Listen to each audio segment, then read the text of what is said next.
Okay, here's a scenario that we're working with, at least in this first part. You're working in the ICU, caring for a 47-year-old gentleman who's recovering from abdominal surgery to repair a gastric ulcer. Ventilator high pressure alarm is sounding and his blood pressure is 60/40, heart rate's 170 on auscultation. You find breath sounds are absent on the left side, which should be done at this time. All right, remembering back to A&P, hopefully, there are two pleural membranes that exist, a visceral pleura, which is on the outer surface of the lung and actually wraps itself into the interlobular fissures, so those horizontal and oblique fissures, the pleural membrane actually extends into there as part of the visceral. Parietal pleural lines the inside of the thoracic walls, the thoracic surface of the diaphragm, as well as part of the mediastinum. So it's those two surfaces that are there. This is kind of what they end up looking like. You can see the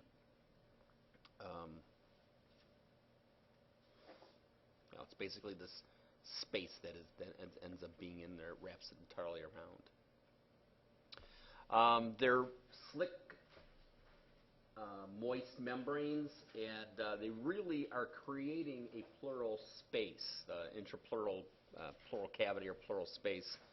And there's this thin serous film that moves, that when one surface moves, the other surface is kind of pulled along with it. So that during inspiratory and expiratory phases, that pleural pressure changes, and because of that pressure change, you end up having the lung itself being inflated or allowing to deflate. If I were to cut open your chest, your lungs would collapse inward, your chest wall would expand outward. So the natural tendency is that there's this push-pull that exists, and it's that pleural membrane that is the net effect, or who's being affected. Because you have the tendency to pull outward on the part of the chest wall, the lungs to collapse inward, you end up having a negative pressure that is in the intrapleural space under normal conditions. It's a subatmospheric pressure that is there. Any disruption to that subatmospheric pressure will cause the lung to collapse. Okay. Two examples of that, one of which is where we allow fluid or where we allow air to enter the intrapleural space, is known as the pneumothorax. If fluid accumulates in that space, same exact thing is going to end up happening. The lung is not going to be able to be expanded, and we call that a pleural effusion. We'll get into over time what a better distinction between those two.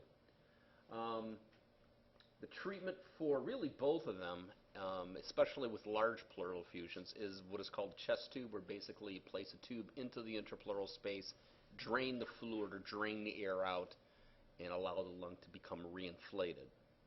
There is one specific type of pneumothorax that you hopefully will never see, but I will pretty much assure you will at one point along the line. It's called a tension pneumothorax. A tension pneumothorax is basically where air is allowed to enter into the pleural space, and because it's there, it actually causes the lung to be shifted over to the extent that the aorta and your superior and inferior vena cava become twisted, and your blood can't get back to your heart, and you end up having massive hypotension, massive loss of blood pressure, leading very quickly to a cardiac arrest. So it truly is a life-threatening situation, and in that case, you really don't have time for a chest tube. You have to basically evacuate that air as quickly as possible. Pleural effusions can be, I don't want to say benign, but can be a little bit more manageable. You see them a lot for patients in chronic heart failure, where fluid is allowed to back up into the, well, we'll talk more about what causes them, but it's the same kind of idea. There also is a technique called a thoracentesis, where we're basically just putting a small needle in and draining it, rather than putting this big tube in. So here's an example of what happens with a tension pneumo. You can see that in this case there's actually two different kinds. There's one that is open and one that is closed. But in this case, maybe a stab wound. As you push and create an opening between the outside atmosphere and that pleural space. Those two pleura are no longer attached to each other, and the lung collapses. Same would be true if we have a situation where we have a break in the lung itself so that visceral pleura becomes torn. Air can then enter from the tracheobronchial tree directly into the pleural space. Both cases are bad. Okay? This one's even worse because, especially if we're mechanically ventilating somebody, we're continuing to put air into that pleural space. And eventually this entire structure shifts itself over, and that's what leads to the cardiovascular collapse. I'll tell you, therapists get sued for part of what I do for spare time, extra money, is I expert witness for medical legal malpractice suits or negligence suits. There's 3 things that therapists get sued for. This is one of them. Basically, somebody who's on a mechanical ventilator that, for whatever reason, a tension pneumo develops and it's not recognized, and the patient goes into cardiac arrest. It is something which we have to be very vigilant for as far as being able to identify. Can't quite see this as well, but I don't know if you can see how this side over here, you can see all this nice vasculature. There's nothing over here. This is all filled with air. And you can see where the heart now is totally shifted over from the right side to the left, or from the left side to the right side. Unless this person's got situs inversus or dextrocardia, that's not normal to have the heart on that side of the chest. Okay, but massive left-sided pneumothorax. Here's another CT scan view. You can see all this black air that is there that is compressing and pushing everything over. And we'll talk more about the pleural space and what goes on when we talk about ventilation. And let me just make the mention, for Module B, which we should start on Thursday, don't do the reading before you come to class, because it's real confusing. Listen to me. I'll tell you what you need to know, then you can go back and piecemeal it together, because otherwise your head will explode. All right, mediastinum. It's basically a cavity that exists between the 2 lungs within the thoracic cage. It's anteriorly bounded by the sternum, posteriorly by the thoracic vertebrae, and it contains all this stuff. Okay, so your trachea, your esophagus, the heart, obviously, and your major blood vessels. There is a gland in there, the thymus gland, that is, we'll talk about it another day, as well as your lymph nodes and your nerves. That's basically all that spot in the center there. Okay. And just another view of all the structures that end up passing through that space. The thorax itself is basically there to protect the internal organs. We know that the anatomic borders of the thorax are posteriorly the thoracic vertebrae, the 12 vertebrae that we have, anteriorly bordered by the sternum, and laterally by the ribs. Kind of looking at what some of those situations are. The sternum, as we remember, is made up of 3 parts: the manubrium, the body, and the xiphoid process. At the junction of the manubrium and the body is known as the sternal angle, or the angle of Lewis, and it's basically the point at which your carina would be located. So this angle right at that point. It's basically also where the second rib joins in. First rib, remember, is below the clavicle, so you can't palpate it. The first rib you can palpate is the second rib, and if you follow that over to where the junction with the sternum is, you should be able to identify the angle of Lewis. Weirdness, the way the ribs are located, the second rib anteriorly is corresponding in a chest x-ray to the 5th thoracic vertebrae. It's actually weird because the way the ribs bend as they come around, you would think, the second rib, second vertebrae should be next to it. No, it's not that way at all. Here's a little thing you can do with your significant other when you're at home, saying, "Hey, hon, I got to do this." Line up. You can see there's a definitive angle that is there, and that angle of Lewis is where the carino is below.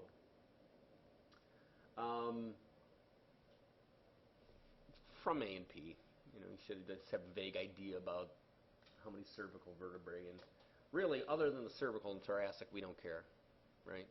Did I tell you about the everything above the waist we deal with, below the waist we don't? And picture that there. 12 pairs of rib that form that lateral border of the thoracic cavity. They attach to the vertebral column posteriorly into the sternum anteriorly by means of costal cartilages. So the separation of a rib is kind of easy to end up doing, and if you've ever had the opportunity, well, you will have the opportunity at some point of doing external chest compressions. It's not uncommon to have that little sound that occurs. It's not that you're breaking a rib, it's basically you're separating the cartilage, the rib from the sternum at that point. 7 ribs 1 through 7 are the true ones, 8 through 10 are false, and 11 and 12 are floating. The false ribs all join together and kind of as a common point connect to the sternum. The floating ribs 11 and 12 do not have any attachment at all. Given that you have 12 ribs, you have 11 spaces between them, and the space between them is where you have both your external and internal intercostal muscles as well as your blood vessels and nerves. The key fact to remember is that the nerves and blood vessels all lie underneath the rib.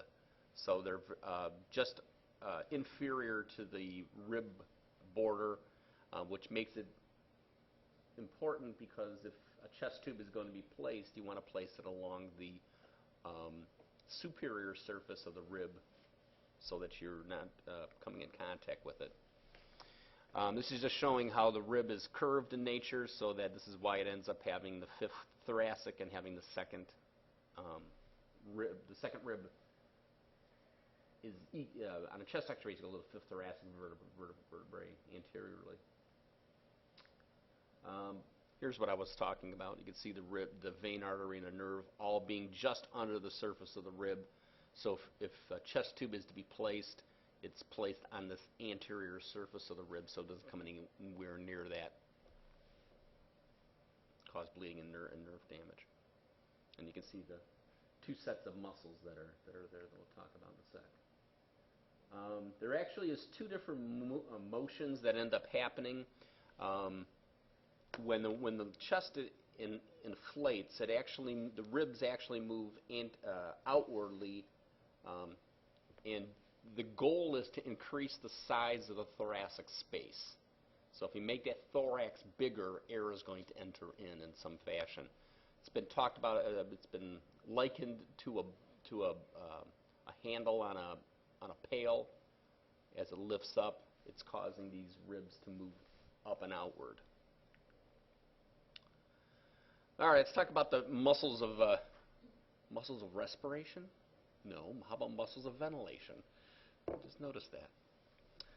But your primary muscle for the inspiratory phase is your diaphragm. Obviously, it accounts for about 80% of your inspiratory effort. The external intercostals are also ones that are there as far as our primary muscles of inspiration, although they don't contribute as much as the diaphragm does. As well as there are some accessory muscles of inspiration and some accessory muscles of expiration. We'll talk about them in a sec. Here you can see your external intercostals that basically when they contract, they allow the ribs to expand. And the diaphragm is this domed shaped muscle that when it contracts downward, it causes the thoracic space to expand. Exhalation is normally passive. We got the lungs inflated, you stop inspiration, just naturally they're going to deflate back down.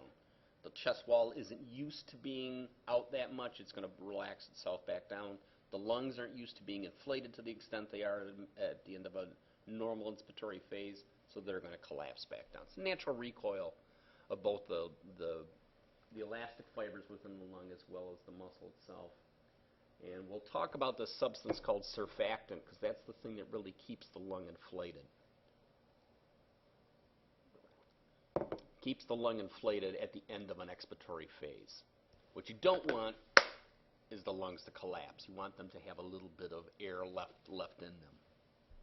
There are times where we do have to have an active exhalation, and this is where we would use those accessory muscles of exhalation, doing things like creating a Valsalva maneuver, trying to bear down for those things we talked about, defecation and childbirth and that kind of stuff.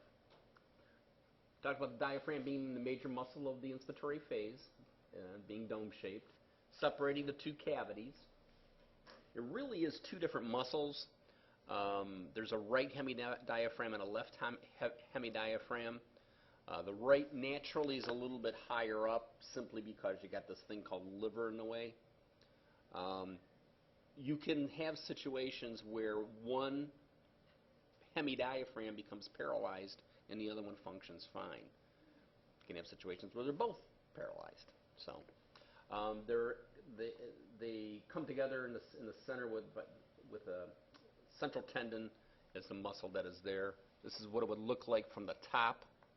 You can see the diaphragm located here. These are your esophagus and spinal column and whatnot. And this is what it looks like from the bottom up. See, it's a pretty large muscle. This would be the central tendon here. It's pierced by, as I said, all those different structures: esophagus, the aorta, inferior vena cava. The nerve which is important to us is the phrenic nerve. It is the innervation of the diaphragm itself. Loss or damage to the phrenic nerve will end up having the hemidiaphragm not being able to contract. And on inspiration, the goal is to have that dome-shaped muscle move inward and downward to create a larger thoracic space. And on exhalation, moves back up again. What we need to remember here is that phrenic nerve is a branch off of the third, fourth, and fifth cervical nerves. So 3, 4, 5 keeps the diaphragm alive. Okay? And any damage to any of one of those three can end up having, obviously, total paralysis of the diaphragm. So that's why cervical fractures end up having ventilatory needs for long-term ventilator management. Christopher Reeves would be the classic example, but there's a whole slew of them. Higher cervical fractures, C1, C2. C1 is very rare that you'll end up having a C1 fracture survive long-term. That's what's classified as the hangman's fracture. It snaps the head at where the first cervical vertebrae is, which is basically right at the point of the medulla oblongata, and death is almost instantaneous in most cases. I have seen C1 fractures survive and end up being on a ventilator forever, but they basically can, blink their eyes, and that's about the extent of what muscle movement they end up having. C2, again, high cervical, totally quadriplegic, ventilator dependent, same kind of a picture. Depending upon where it is located at as far as the cervical damage, you might have some diaphragmatic involvement still. You may lose it entirely. So, and you can see how the phrenic nerve then comes down and just kind of envelops the surface of the diaphragm to contract it. Okay? 3, 4, 5, keep the diaphragm alive. And this is just showing the action of the diaphragm. You can see the respiratory, the diaphragm here at the end of exhalation, and during the inspiratory phase, it contracts and moves downward. That dome becomes less of a dome, and in the process, you end up having the thoracic cavity becoming larger. There are some accessory muscles of the inspiratory phase, and one of the things you'll get very good at in your assessment skills is being able to identify when a patient is exhibiting that they're using accessory muscles, because that's a sign, obviously, of respiratory distress. Okay, Normally, we don't use these muscles. If you're silly and stupid and go ahead and run a marathon, you're going to be using these muscles a lot, okay? So being able to identify them. And these are just some of them. The external intercostals, although they're primary, they can also be brought into extra duty during the need for additional ventilation. Your scalenes, which are going to attach, well, I'll talk about where they attach in a second. Sternocleidomastoid, pectoralis major. These are the, on the expiratory side, the internal intercostals. I don't know why I put that slide there. But here's your scalenes. You can see they're attaching to the first and second rib in the sternum and pulling it up. So just attaching there. Your sternocleidomastoid attaching to your mastoid process and to your sternum. The pecs, you guys know well. Trapezius is the other one that I didn't have on the other slide, but it is also a muscle of an accessory muscle of ventilation. On the expiratory side, if I need to create additional expiratory pressure, the internal intercostals are the one that should be included in that list. But also your abdominal muscles, your internal and external obliques, rectus and abdominis and transverse abdominis. So here we have an internal intercostals pulling the ribs back together. Your rectus abdominis and your transverse abdominis, along with your external and internal obliques, all pulling the abdominal contents inward. And when that happens, it pushes the diaphragm up, which then expels air.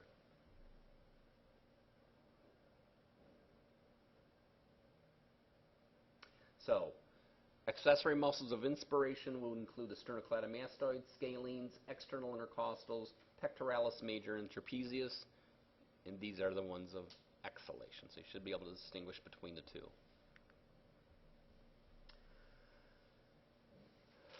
Atrophy is the condition that exists when we end up having a lack of stimulation of a muscle. Somebody ever broke a leg and had it in a cast? When that cast came off, what was the leg like? It was this shriveled up little thing, right? That's okay. We'll take your word for it.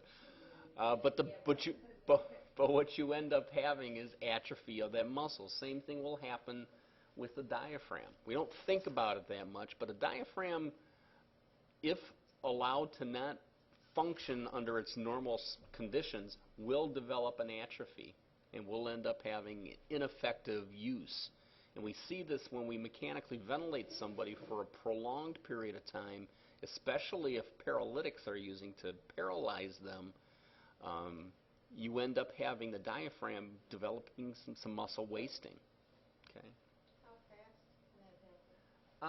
It can begin to occur within 24 hours, but you don't see it usually that pronounced unless you're dealing with it for weeks. Okay. You also see it when you have somebody who's extremely malnourished. Normally, when we're not adequately fed, the first thing we do is we begin to break down fats. We also then, once that has been exhausted, start breaking down proteins to convert them into glucose. And that process, one of the muscles that gets sacrificed, not only are your peripheral muscles, but also your diaphragm. You start cannibalizing yourself. That's always a great thought. Other end of the spectrum is hypertrophy. Think of, some of those weightlifters that you end up seeing with these nice bulk. Yeah, Arnold, right? We see this in COPD patients, patients with chronic obstructive pulmonary disease. They're using their accessory muscles to such a large extent for day-to-day ventilation that they end up having hypertrophy of the sternocleidomastoids, the scalenes. Not usually the pecs, but you would think that'd be a nice thing, but it's not the case. Okay. In fact, you'll end up seeing these people positioning themselves in a what is called a tripod position, where they're basically using their hands on a solid surface to facilitate the movement of the chest wall up and down. Okay? So they're using the accessory muscles to make that thoracic cage larger because the diaphragm is such an ineffective muscle. It seems silly, but one of the things we'll end up doing is doing breathing training with these people. It's like, hi, Mr. Jones, I want to teach you how to breathe. Oh, really now? This should be fun. But one of the bad habits they have is they use those accessory muscles, leading to some hypertrophy of those muscles. We can identify it. And if you actually palpate that area, you can actually feel that muscle contracting. So what we do is we have them lie flat and focus on using their diaphragm to breathe. Having them place their hand on their on their abdominal area and have them focus on pushing their hands out. Because as your diaphragm contracts, it's going to push down the abdominal contents and move it outward. Okay. What normal ventilation should be is that your diaphragm should move down, chest should become larger, abdomen should move outward also. In an exhalation, everything collapses back inward. There actually is a type of breathing called seesaw breathing where you end up seeing the abdominal contents going in on inspiration and out on exhalation. And you see this kind of a paradoxical movement. And that actually is a sign of impending failure. Years ago when I was working in the ICU, I used to be a clinical, that's what I'm looking for. It was called an ICU supervisor, but it was basically a team leader in the ICU. So we would take patients and we would try to get them off the ventilator. What we used to call it weaning from the ventilator. We don't do it anymore, but we would basically make alterations to the ventilator so the patient was doing more work and the ventilator was doing less work. And I used to make bets with the residents as far as whether this patient was going to come off today or whether they weren't. And I could tell within 30 seconds whether or not they were going to fail or not simply by watching that paradoxical movement. You saw that develop, they're not going to go anywhere. Put them back on. And they used to go, how do you know that? I can't tell you. I had to shoot. So here's our scenario. Yeah? Why does that happen where they stop using their diaphragm? Because our air trapping so much or what? Well, some great question there. Why do COPD patients not use their diaphragm? Yes, that's exactly the reason. Their diaphragm becomes, instead of having this nice rounded dome shape, it becomes very flat. And it becomes very flat because they have all this air trapped inside their lungs that they can't fully exhale. One of the things we'll find out about Module D, we'll talk about lung disease is divided into two groups, either a restrictive process or an obstructive process. In an obstructive process, they can't get the air out. Restrictive process, they can't get the air in. And that's exactly the reason is why the COPD patient doesn't use their diaphragm effectively is because it's in a bad position. If your muscle isn't in a good position to contract, it's not going to generate a lot of force. So here's back to our scenario. We're working in the ICU and caring for a 47-year-old man post-operatively for some abdominal surgery. The ventilator high pressure alarm is sounding and his blood pressure is 60 over 40? That's really bad. Yeah. Maybe if you're a newborn, that would be okay, but for adults in the ICU, no, that's not a good thing. Heart rate of 170? Definitely has some problems. Why do you think the heart rate's 170? Yeah, it's compensating for low blood pressure. It's the body's normal response. On auscultation, you find breath sounds are absent on the left side. What should be done at this time? What do you think is going on? Not maybe a pneumo, definitely a pneumo. Yeah, this is an example of what will happen with that tension pneumothorax. Ventilator's high pressure alarm is sounding, meaning it's taking a lot of pressure to try to push that gas in. Well, if I got a collapsed lung, it's going to take a lot of pressure because it can't push that gas in effectively. The fact that his blood pressure is, at the same time we're seeing this massive loss of blood pressure, this is a sign of impending doom, truly. So what do we do for it? We need to remove that air from the intrathoracic space. Okay, and this is where ideally you would want a chest tube placed, but at the very least just putting a needle into the intrapleural space and you can evacuate that air very, very rapidly. Okay. So this is where you're talking about the heart is pushed over to the point Yes. where it starts to twist. Yes. If I can't pull blood back into, because the superior and inferior vena cava are kinked and the aorta is kinked, I can't get blood in, I can't get blood out. I'm not going to get a whole lot of blood pressure in that case. A lot of it. Pleural space is just microscopic. You got it. You got it. You got it. It is. We actually talk about it being a potential space because that those things are so close together. It's because there's a vacuum in there, so it's basically pulling itself out. When we talk about ventilation, it becomes very critical to have that negative pressure there.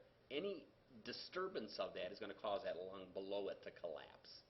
So how do they, I mean, what is the method that they use to insert that needle right into that pleural space?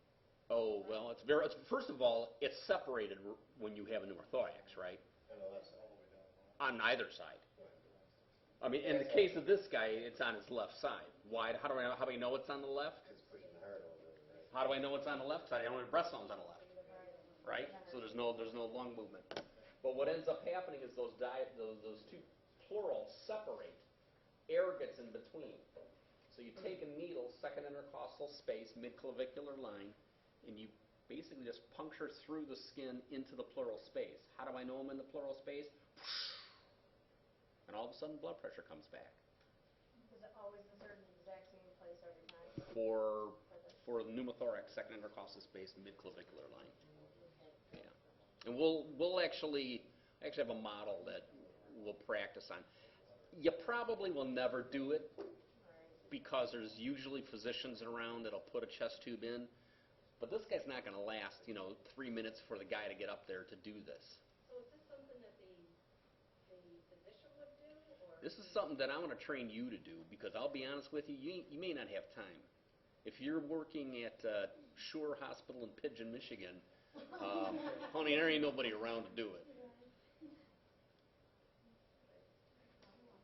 When I worked in sales and whatnot, I had the opportunity to travel around to a lot of real small hospitals, and it was very cultural, to say the least. During beet season, they all, they can't come to work because they got to harvest the beets. So respiratory staffing is way down at that point. So you drive very carefully through the area. All right, I have one other question. And, Keep coming.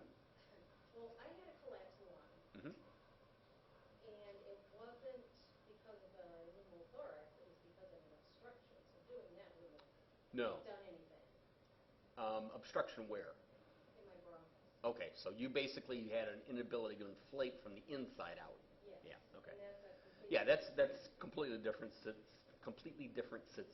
Situation. Once they relieve that if there is an obstruction to the bronchus and it can be removed, then that lung will need to be reinflated, and then a chest tube would. Reinflate once it.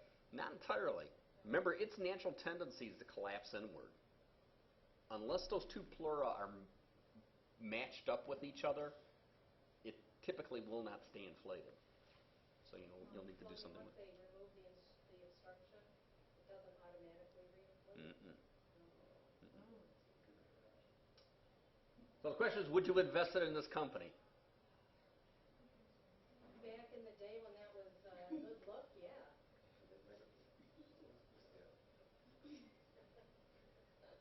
Bill Gates. It is him.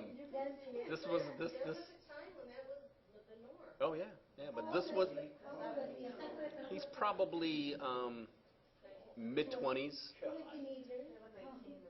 Yeah. Well, I mean, this was taken when Microsoft was New Mexico. Where's they at? This is before they moved to Washington. And fascinating story. two of these people are married, and I forget which two. But most of them, a couple of them decided not to stay with the company, and they just left. Some of them went along with them. Most of them did not do as well as Mr. Gates did. Kind of an interesting aside. All right, let's take 5 or so, and because I got to refill my coffee, let's talk about important things first. Here's the scenario we have. A 34-year-old gentleman with a history of wheezing. The patient notes that the wheezing has been continuous for several months and absolutely unresponsive to bronchodilator medications, including systemic steroids and various inhaled bronchodilators. How does the RT explain this, and what management is suspected? So let's talk about this tracheobronchial tree from a histological standpoint. If you look at, there's actually 3 different layers that are generalized there. There's the mucosal layer, which is primarily made up of the pseudostratified ciliated columnar epithelial, along with some goblet cells that are interspersed in there. The lamina propria, which is basically just kind of a basement membrane that is there that these cells sit on. Submucosal, so below that mucosal layer, you end up having some glands that are there, as well as the cartilage, and finally the adventitia that ends up showing up. Mucus layer we talked about before is on the surface of the epithelium, and is composed of both the gel and the sol layer, gel being the sticky one, sol being the watery one. Most of our mucus is made up of water. However, there are some other stuff that is in there, proteins and fats and carbohydrates, DNA, which is why we can do, you can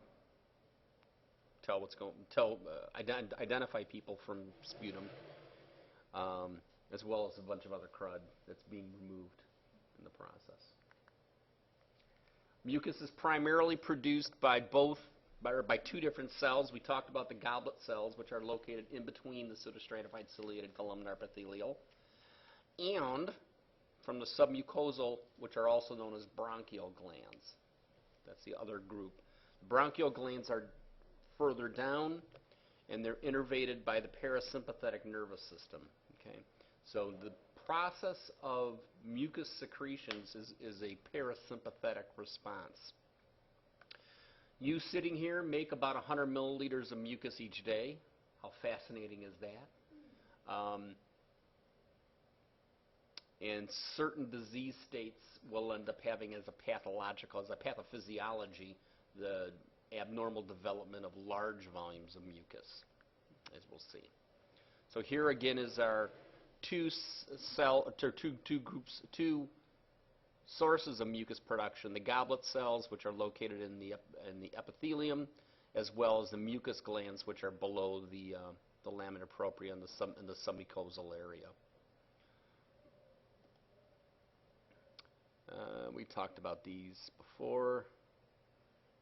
Yeah, leave it at that.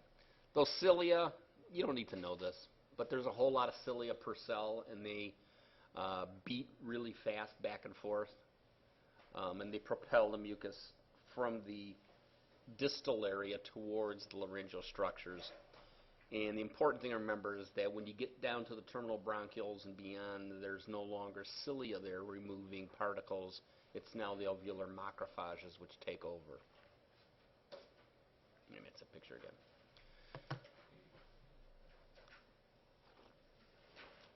This mucociliator escalator or mucociliary transport, the movement of that mucus up towards the central area, it's basically a protective function to remove foreign substances. And that's inhibited by multiple different things. You can see, obviously, cigarette smoking. One of the things that cigarette smoke does is it paralyzes the cilia so they don't beat effectively.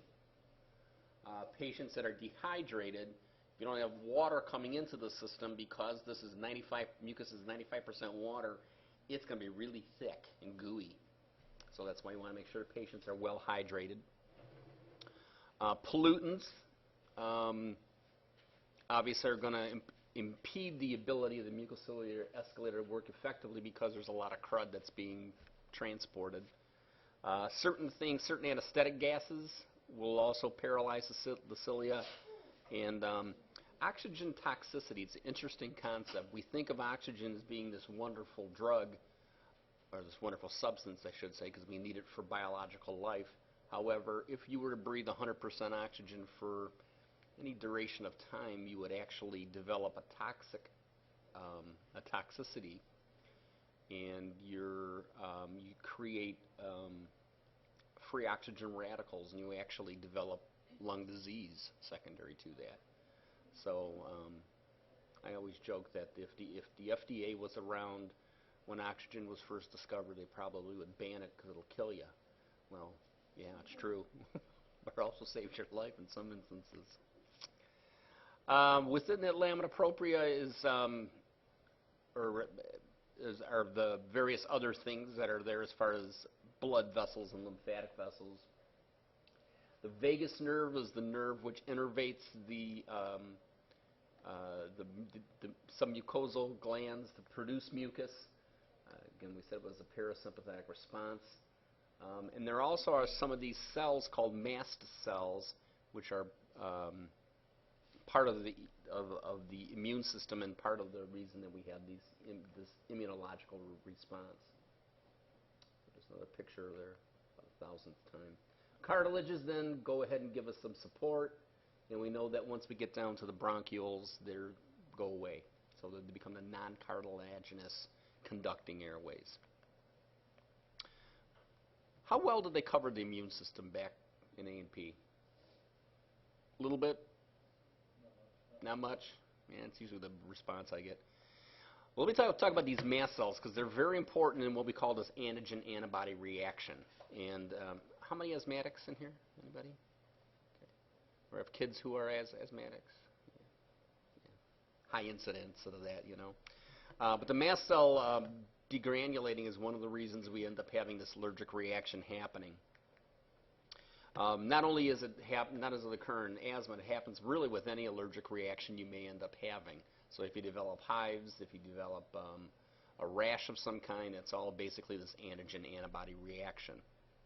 Antigens are the foreign bodies. They're the evil empire that invade our body, and it can be anything from a particular food that you may be allergic to typically animal dander and dust mites are very common causes of an asthmatic reaction. Many preservatives can trigger that kind of reaction. Do you know what your triggers are?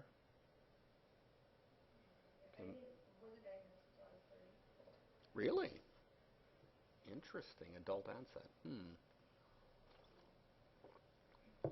We'll talk about the management of asthma. Management of asthma has changed so dramatically from when I started in respiratory therapy. The focus of the medications we used is like 180 degrees.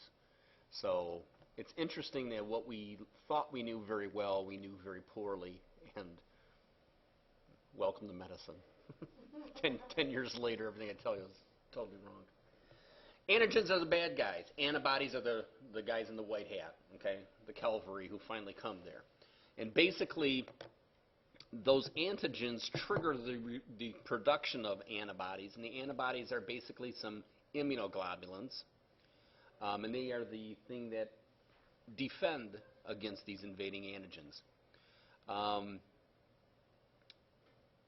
They're produced by the lymph tissues, and there's 5 different immunoglobulins. The one that we are going to be concerned with is IgE, because that is the one that is present in an asthmatic reaction. The levels of IgE go sky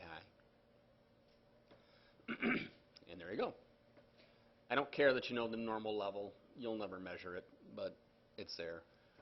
And it dramatically increases during an acute attack of.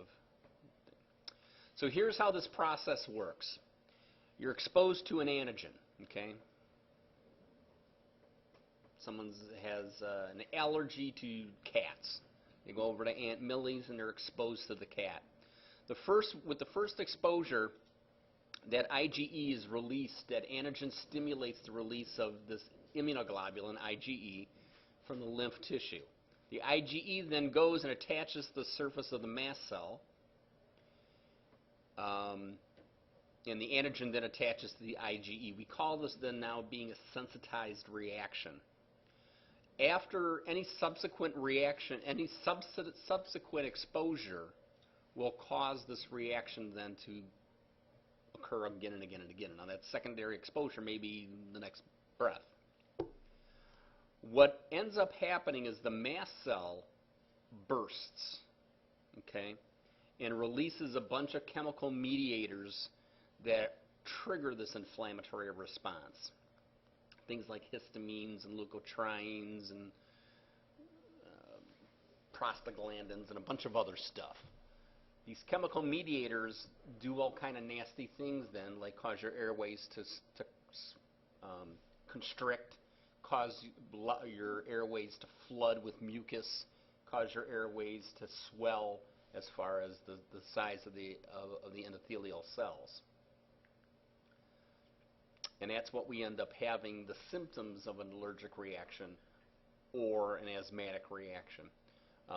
And these are the three major things I want you to remember from this, is that you end up having that smooth muscle that surrounds the airways constricting. You end up having those cells that are responsible for producing mucus going into overtime, predominantly the submucosal glands. And you end up having massive vasodilatation, which leads to flooding of the cells and causing swelling. So if I think of an airway being this tube, it's now constricted because the muscles are going into spasm, the bronchoconstriction. You end up having that space being filled with mucus, and in addition, I have that swelling that goes on. Okay.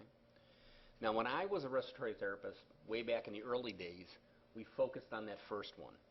All of our therapy was basically devoted to causing that bronchospasm, that smooth muscle from constricting, relaxing it.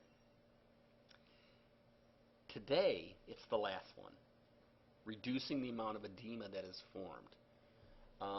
Asthma is a inflammatory process, and the primary way to treat it is with corticosteroids. So totally opposite of where we're at. We're using the smooth muscle constriction for rescue treatment, but the primary long-term management is with steroids. Okay? And I will tell you that even though this has been known for probably 10 years, tons of patients are mismanaged. Okay? The baseline therapy is inhaled corticosteroids. And I know a lot of asthmatics that are not on inhaled corticosteroids, but are rather on just simple inhalers for the bronchoconstriction. Oh, is this ugly? But that's really what the process is going on. You end up having the mast cell, the antigen binding to it, causing the release of all of these immunoglobulins, specifically E. Mast cell degranulates, histamine, leukotrienes are all released, and that causes all those nasty things to happen. Cool? Vaguely remember this? Beachy goes through it pretty good, so if you need a little review, you can get it there. Nothing should be very surprised here. Arteries carry blood away. Veins carry blood back to the heart. Usually there are oxygenated blood in the arteries. The exception, obviously, are the pulmonary arteries. Pulmonary veins are the ones that have the high level of oxygen. Arterioles lead to capillaries, which lead to venules and back to the heart. You know about this. Arteries are basically those that are thick-walled vessels that are transporting that blood to the tissues.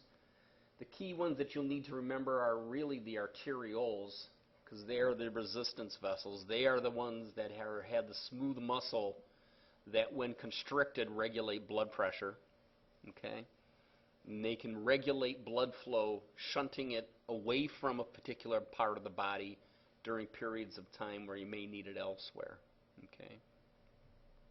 If I take Jerome, I don't like Jerome anymore, I'm going to cut off his arm. So I cut off his arm and blood spurting all over the place, right? Well, the body's natural response is it's going to try to shut down as well as it can the amount of blood that's going to everywhere else and shunt blood to his brain and to his heart. So it's going to shut down blood flow to his kidneys because, dude, I need to get blood someplace else because it's spurting out all over the room, right? And that's controlled locally by means of these arterioles. Okay?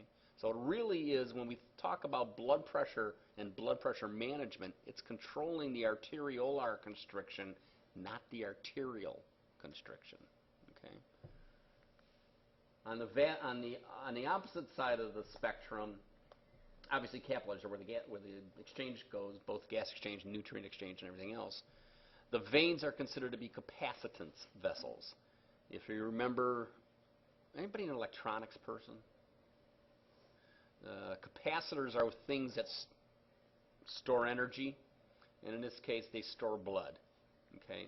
If you have a large volume of blood in your system, you can store a whole lot more just by increasing the diameter of your veins. Okay? We know that they have some valves to prevent backflow.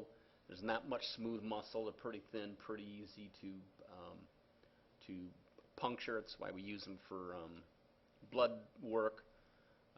But they are capacitance vessels. Resistance vessels are your arterioles. And we know there's two separate systems of circulation that exist there. And by the time we're done, all that will make a whole lot of sense, if it doesn't already. Oh, we'll come back to that one another day. Lymph systems remove fluid and that leak out of the pulmonary capillaries. We'll come back and talk about Starling's law of the capillary another day, but the net effect of, as blood moves through the pulmonary capillary, you actually have a little bit of blood left behind, a little bit of fluid left behind in the lungs, which are eventually cleared out through the pulmonary capillary system. Lymphs also remove all kind of particulate matter that might be in interstitial space, and eventually the lymph nodes dump back into the blood vessels, the thoracic duct. Remember, back that far. And there we go. How exciting. Don't worry about the left lung, right lung. You'll end up having, and what you should remember, or where I was getting to earlier, was that inefficiencies within the lymph system means that fluid can't be cleared from the lung. If fluid can't be cleared, it's retained, and where it gets retained is in the pleural space. So ineffective clearance of the lymphatics leads to pleural effusions, leads to collections of fluid in the intrapleural space. If there's fluid in the interpleural space and it becomes excessive, the lung below that spot can't be inflated. So you end up having areas where the lungs become collapsed. Nervous system. I need a sip of coffee here. Hold on. Remember back that there's two divisions, central nervous system to peripheral. Central is primarily made up of the brain and spinal cord. The peripheral nervous system is the one that we're going to focus our attention to.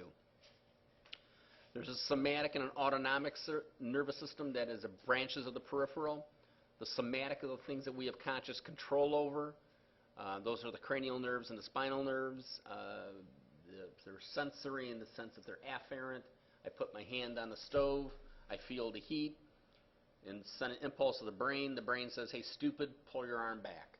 So it's that conscious mechanism that is there. It also can be something where you want to ask a question, you raise your arm to tell me that, hey, I got a question on this, and that's where the conscious mechanism kicks in. The autonomic is the more important, well, not more important, but the more interesting of the two of them. It's something we don't have any control over. And it really is a combination of neurons that exist. Instead of being just one long axon and dendrite, you end up having a synaptic junction where the impulse has to be moved from one to the other. And you remember them back as the parasympathetic and the sympathetic system. Two types of pathways. There's a preganglionic that goes from the central nervous system to the peripheral ganglion, and then there's the postganglion that goes from that point to the neuroeffector site where the magic happens.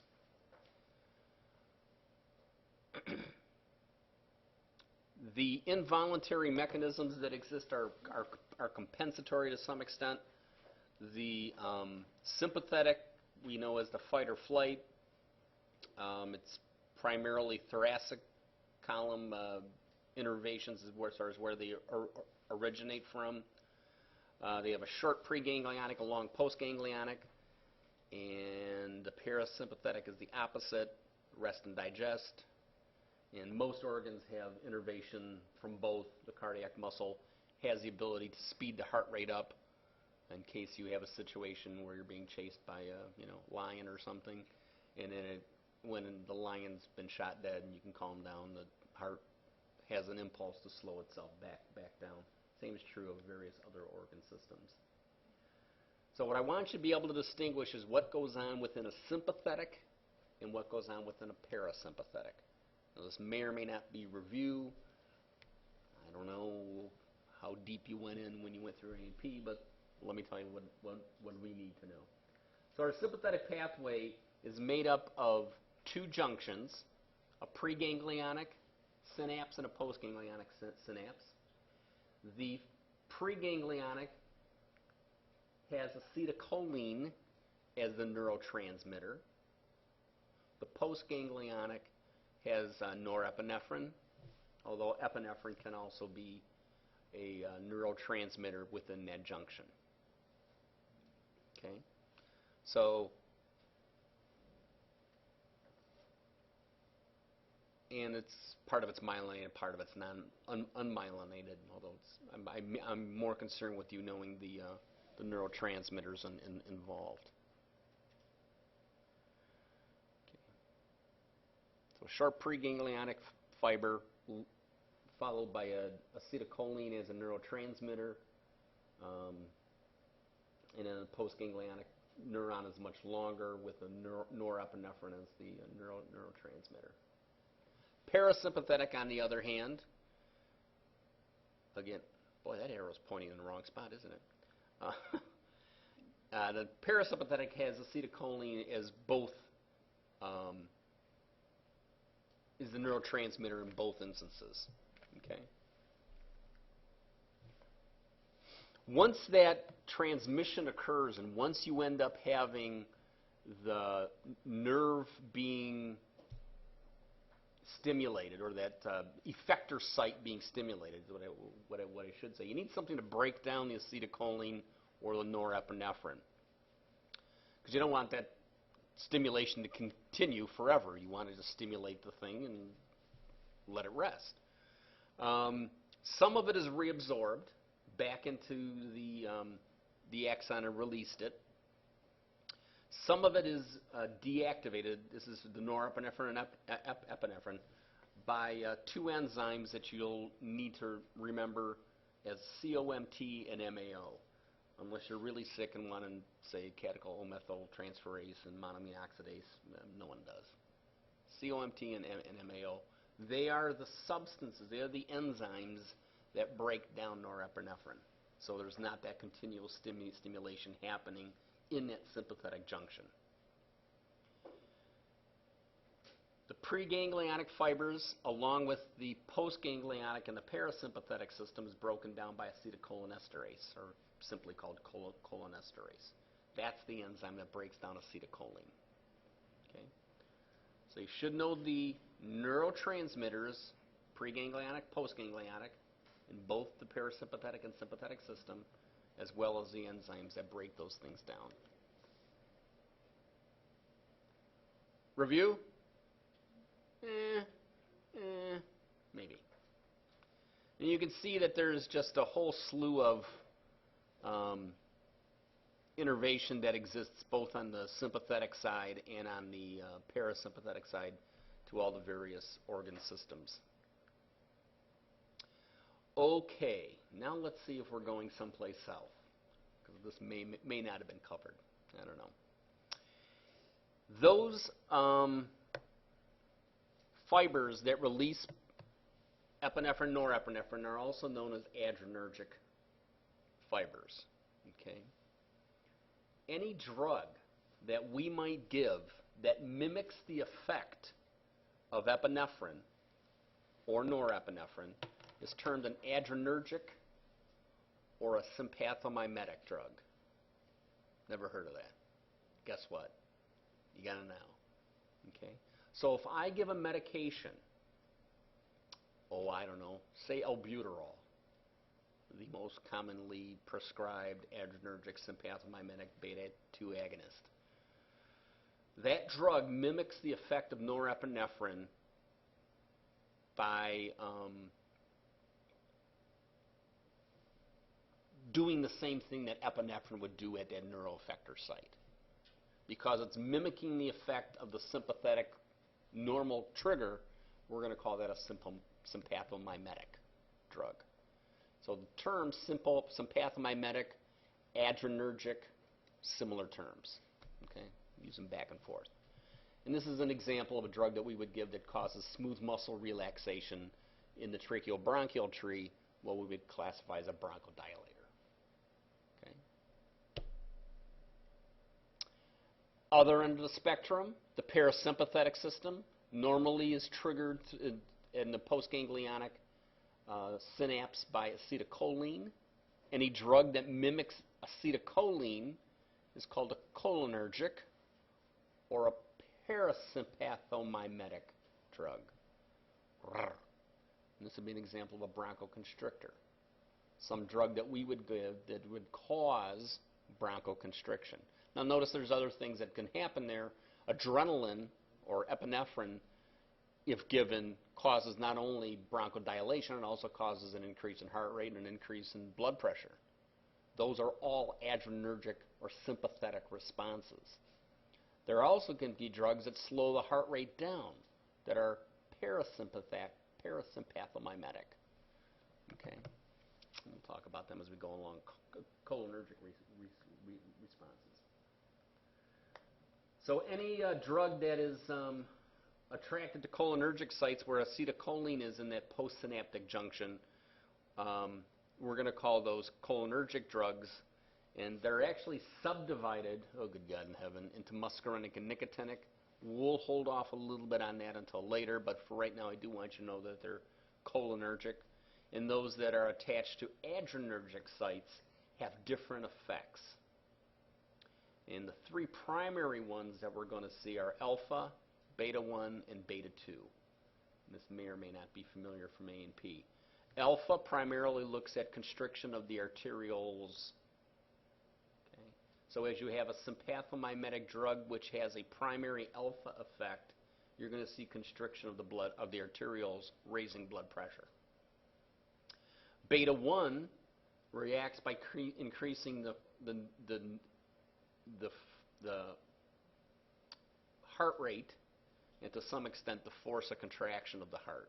So a beta-1 adrenergic agent would cause the heart rate to increase.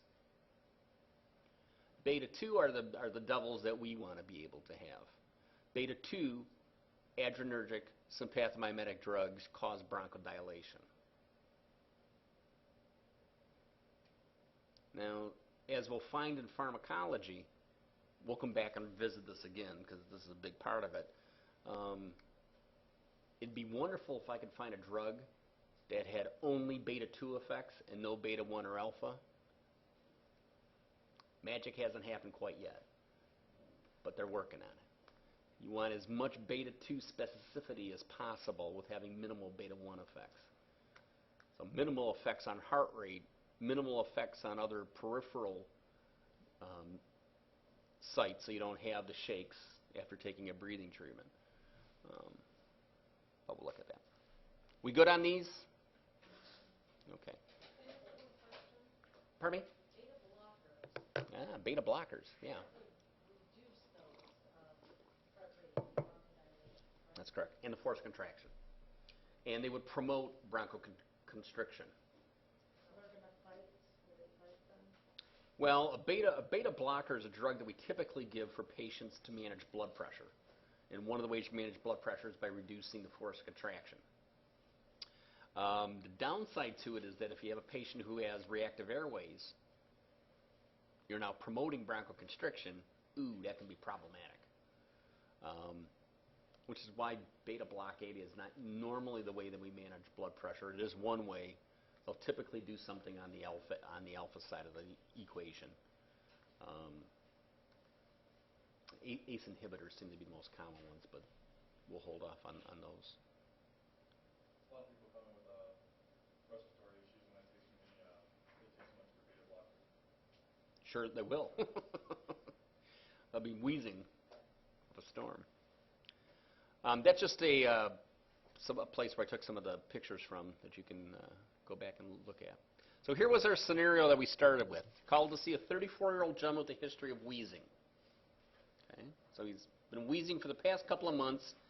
He's absolutely unresponsive to sympathomimetic beta-2 agonists. Nothing's happening. He's also been on systemic steroids and various inhaled bronchodilators. Nothing has helped. How do you explain this and what management is suspected? This guy got asthma? Most likely not. If he had asthma, he'd be responding to the medications to some extent. Okay. All that wheezes is not asthma. If I have a situation where I have a foreign body aspirate, you're going to have wheezing. Okay. If I have something where I have vocal cord issues, I might generate wheezing. And the differential diagnosis that is there is what we're going to be involved with. Because often, more often than not, it's an asthmatic reaction. But if you're not seeing a response from the medications, that's pretty telling you that's probably something else going on. And one of the things we'll be able to do through various pulmonary diagnostics is be able to distinguish between the various disease states that you can end up having.